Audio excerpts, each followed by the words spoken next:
And here we are at Viva Tech in Paris in 2023. And do you want to introduce yourself and where you work? Hello, my name is Martina Lofqvist. I'm from Sweden, live in Switzerland, and I work for a really cool deep tech company that is called Destinus. And we're building the future of aviation with hydrogen power and at hypersonic speed. So you can fly 4 hours to anywhere in the world.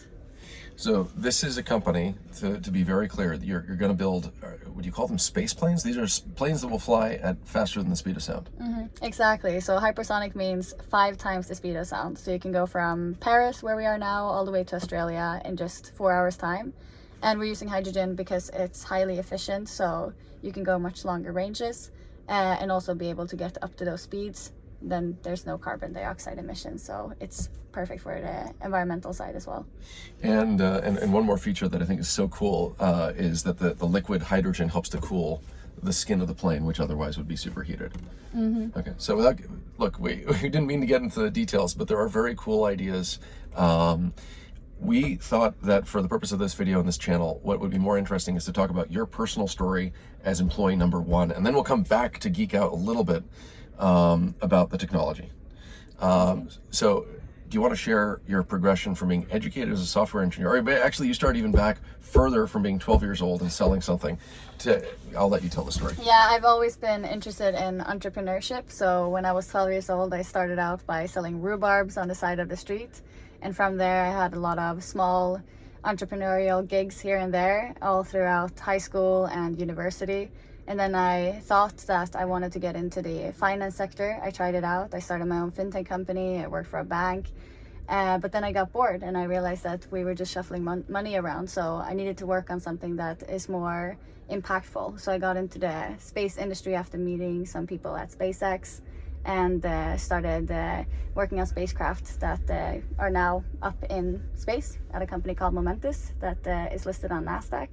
And then I moved over from Silicon Valley to Switzerland to work at Destinus, where we are now building the airplanes of the future.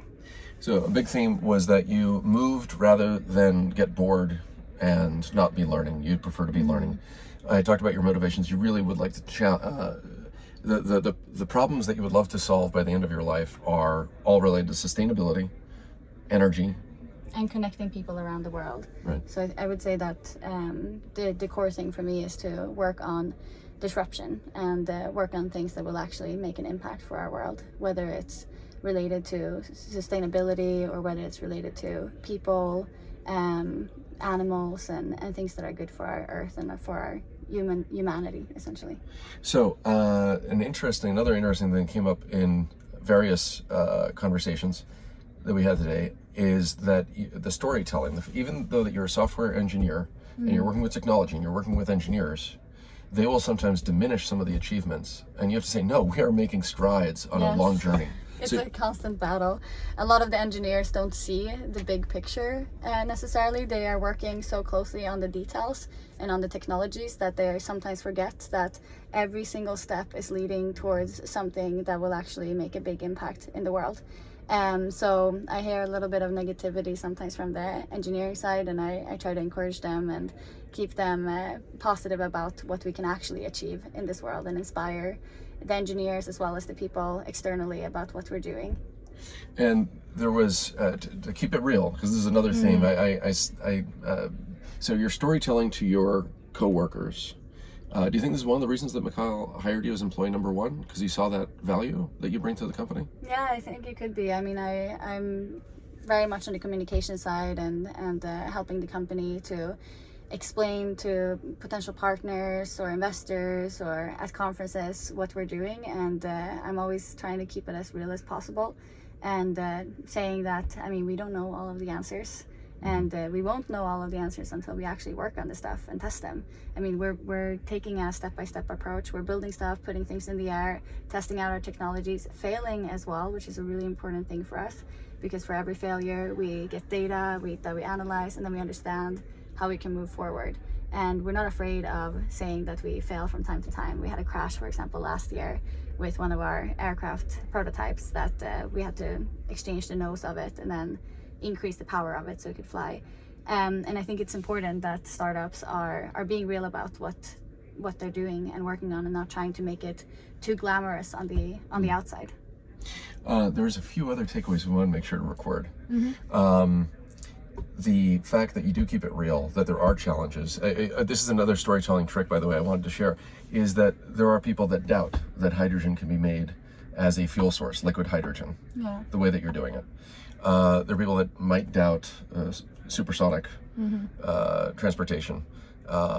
And the way that you handle that is, yeah, they're naysayers, but there were naysayers about a lot of other technologies until somebody tested it and showed that some iteration works. Do you want to mention some of the, we promised to geek out by the end and share some more details.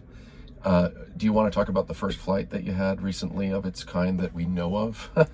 Sure. And then what will likely be a world first coming up?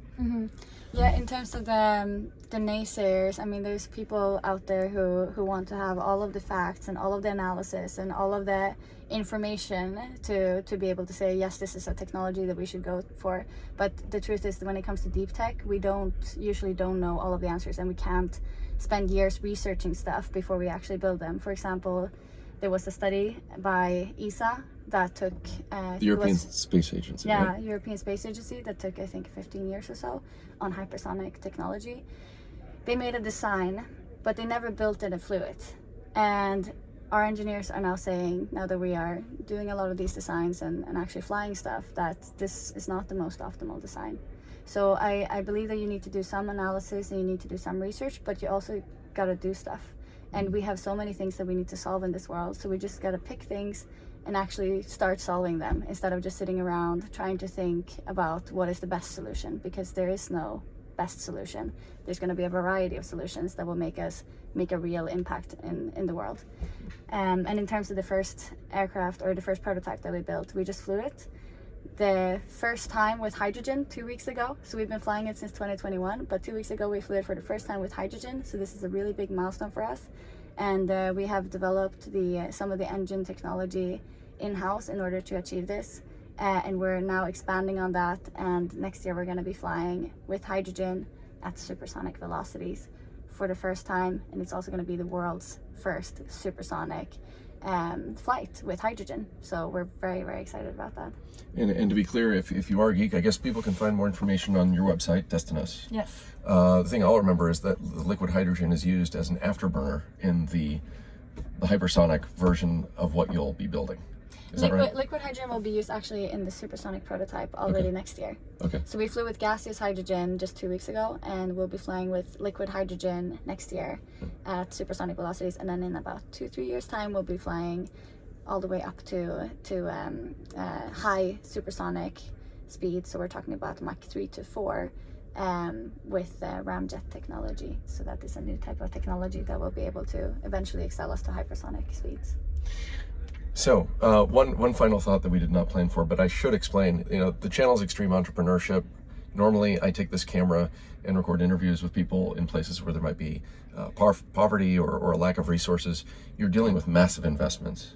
But I think what qualifies what you're doing as extreme entrepreneurship is you're tackling at least two problems that many people believe cannot be tackled. Correct? Yes. So I think that would explain why this interview is consistent with the others. It might not be in a developing country.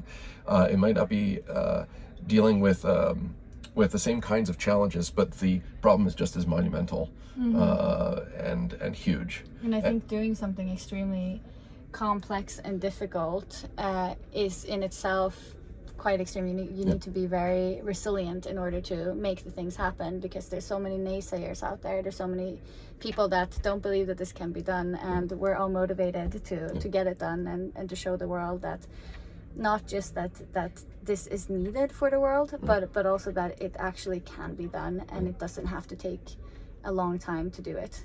Right. So that's a great summary there, that there is an existential problem that you're tackling. It's green energy. It's connecting people while reducing the emissions. And I asked you when we did take number one, is there anything you'd like to end with? One big piece of advice or wisdom, or one thing you learned in these 2 years with Destinus? And what was it? I would say my biggest piece of advice is do things, like get it done, like just pick something up that you believe is important for the world to work on and actually start working on it. Don't sit around and think about it for too long. Get started. Which is what you said. The other one word or two word answer was be bold. Be bold. Right. So there you go. We should say au revoir. Any other final thoughts? I think that's it. Okay. Please come and speak with us at VivaTech if you're around, or meet us at Le Bourget next week, and check us out. That's on the LinkedIn. Paris Air Paris Show. Air Show, exactly. Okay. And on LinkedIn. You guys are on LinkedIn. Mm-hmm. And guys, thank you for watching. Au revoir from VivaTech 2023 in Paris. Bye, guys. See you. Thank you very much. Thank you. All right.